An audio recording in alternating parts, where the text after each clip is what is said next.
I wanted to share with you the best lentil soup recipe I've found. I make it every few weeks, and that's saying a lot for me.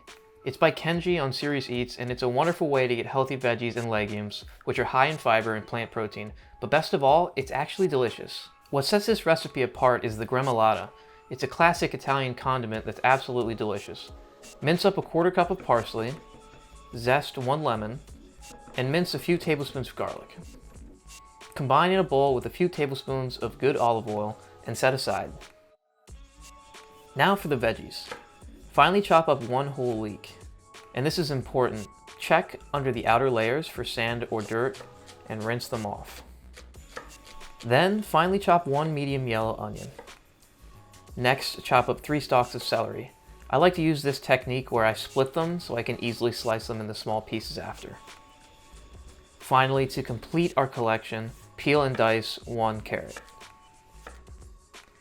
In a soup pot or Dutch oven, place a few tablespoons of olive oil over medium-high heat and add your assorted veggies.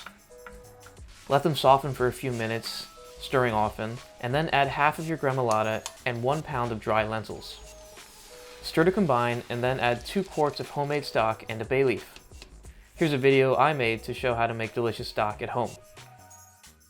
Bring the whole affair to a boil and then partially cover and lower to a simmer until the lentils are done, about an hour.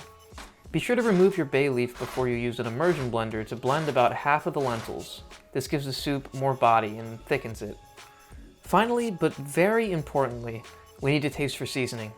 Add a few tablespoons of lemon juice and a bunch of black pepper. If you used homemade stock, you'll more than likely need to add a lot of salt, considering we didn't add any salt in the whole rest of the recipe. Serve it up with extra gremolata drizzled on top. Thanks for watching.